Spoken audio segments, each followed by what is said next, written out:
I think we all know that if any team can be forgiven for a slump, it's probably Manchester City. For all the years of success, 4 Premier League titles in a row, Champions League fairly recently, I think they can be forgiven for a slump. But I feel like even the most loyal of Manchester City fans will be trying to understand how deep this slump is. You look at that Real Madrid side, they were definitely there for the taking, not having the best run of forms in La Liga right now. You look at the defense, you have 2 midfielders in that back line. Right back, Valverde, who I think is the most underrated footballer in the world. You might say some people rate him, but I'll come back to Valverde. You have Valverde, a midfielder playing in right back. You have Tchouaméni, also a midfielder playing at centre back. You have Asensio, the Asensio 21-year-old kid. He just started playing professional football. I think he's only been professional for like the 4 or 5 months. Months, not years. Yes, he's been in the Madrid academy, but you can't call an academy football. You can't compare academy football to Champions League football. You just can't. He's been in the academy in Real Madrid for so long, and this 4 months is just the first time he's playing in the first team for any team.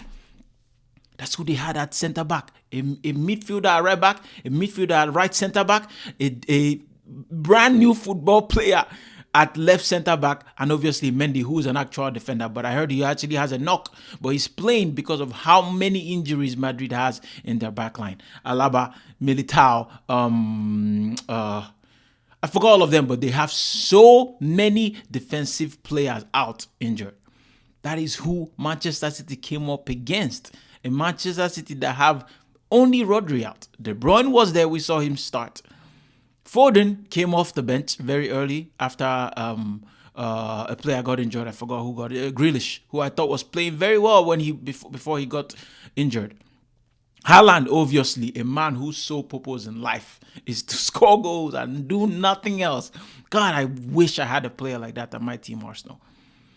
I think every Manchester City fan will be wondering how bad should this be? Because if you see them on paper, they still have a lot of quality players. Thierry Henry, in his post-match interview, was talking about how they just look tired. And not just tired in one season, tired for the 4 years that they've been running themselves into the ground with all those players that they've had, who are still there, obviously. The De Bruynes, the Fodens, the Gundoghans, all those people who've been there. But still, you look at it and you're like, it should not be this bad.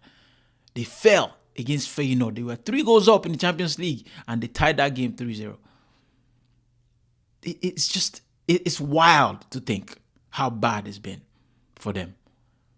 And later stages of the game, they just seem to crumble. Yes, Arsenal beat them recently 5-1, destroyed them, demolition. And I was so proud. I was. But then I knew that there was some stroke of luck with that, because if Raya didn't make those 2 saves that he made in the first half, who knows what that result would have been. Because you think about it, fine margins is what they always talk about. Yes, we made some chances as well. But still, this Manchester City side has enough quality to not be this bad. And even today, they were incredible. In that first half, I thought that they showed glimpses of the old Manchester City. The Manchester City that tormented my soul for 5 years. That team that I was praying on their downfall for so long because of how good they were. They showed that same flash, that same quickness, that first goal for Haaland, beautiful. From back to front, from defense to attack, they run. Guardiola, what a player. What a star that guy is. And Haaland just doing, what he does, just finishing. A great ball from Grealish to find Guardiola's run, actually. And on time, timed perfectly. I know Vieira took longer than normal in Champions League. Usually you see this waste of time in the Premier League when they're checking VAR. But this was the longest I've ever seen it in the Champions League. But you can see why. It was very tight. Haaland was off with his hand, but you can't score with your hand. So it's obviously a goal. And he took it very well, took his finish very well. And I thought, okay, wow, against the run of play, because Real Madrid did have a couple chances. The quickness, the paciness of the attack. I was thinking Ancelotti got it wrong, playing 2 strikers in Vinicius and Mbappe, 4-4-2. But what do I know? just clearly tells you how much of football I don't know. I would not have started like that, but this man knows his players, and he definitely did his homework against this Manchester City side, and he clearly worked. The Rico Lewis substitution I thought was interesting because you seemed like he forgot what the mission was. That third goal was his fault. He was just there sleeping. Instead of flying and heading the ball, he waited for the ball and stretched his leg out. And the ball got stolen by Vinicius, who's so rapid. And Jude Bellingham just being awake. Yes, so much quality on display from both sides. But you think if you look at it on paper, Manchester City had the better team. They did on paper. You know, people keep talking about Ederson, how, you know, he's had these issues with Guardiola, but you can see why today. I don't know what he was doing for that second goal, that equalizer to Brahim Diaz. They're Manchester City former player as well. I don't know what that was from Ederson. Yes, you can say the shot was so powerful and then he couldn't react quick enough. You could say that. Who knows? But I've just never seen a goalkeeper react like that. It was just such a poor goal to concede, in my opinion. It felt like a gift. It was a great game for neutrals, but they ain't neutrals anymore, especially when juggernauts are playing. This team, yes, they're so famous right now, but I think the most successful teams in the last decade, Manchester City and Real Madrid, but they are very much hated as well. So who knows if there was any neutral watching this game. I was a neutral, if you could call me that, because I hated Manchester City for years now, but not this season. They're nothing to me this season. I don't really care for them, or I don't pray on their downfall whatsoever. Yes, you say we're both in the Champions League. Who would I prefer, Real Madrid or Manchester City? I would actually prefer Manchester City to progress this season, seeing as we've beaten them, we destroyed them recently. And that first leg, we should have won, if not for that referee. We know what happened. But it's just shocking to see. Disaster at Manchester.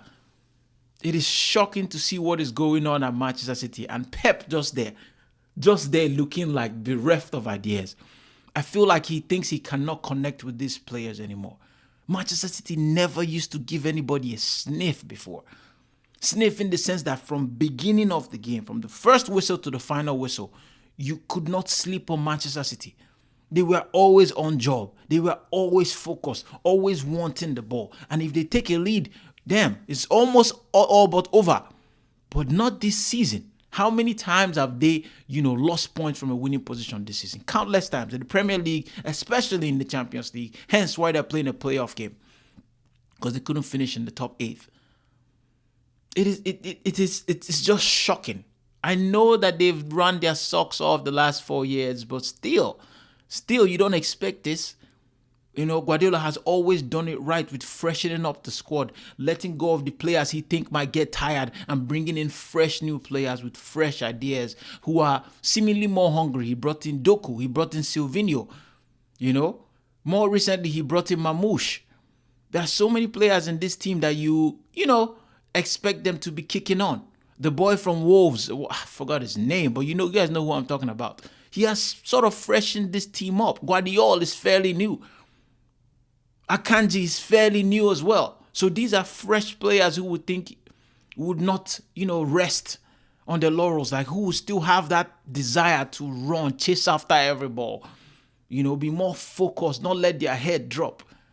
You would say that you can clearly see. I've seen De Bruyne, who's a senior player, cuss out Pep Guardiola on camera, without trying to hide it or disguise or do this. No, he openly has told him to shut the F up a couple of times this season.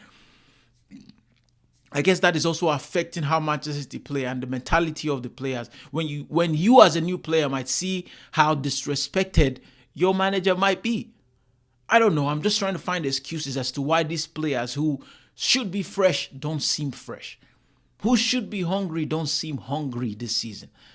You would say maybe the quality dipped a little. Maybe Doku's not as good as the likes of, Mahrez, for instance. Grealish has always been in and out of injury, so he can't really push this team. Bernardo Silva seems like he doesn't have any legs, making petty fouls. I don't know what it is. The slump is not even sweet to see. Maybe because I'm not top of the league. Maybe because I have Liverpool to contend with this season. I don't know what it is. But as much as they can be forgiven, I feel like every City fan will be struggling to completely understand why they have fallen off this season, like I have.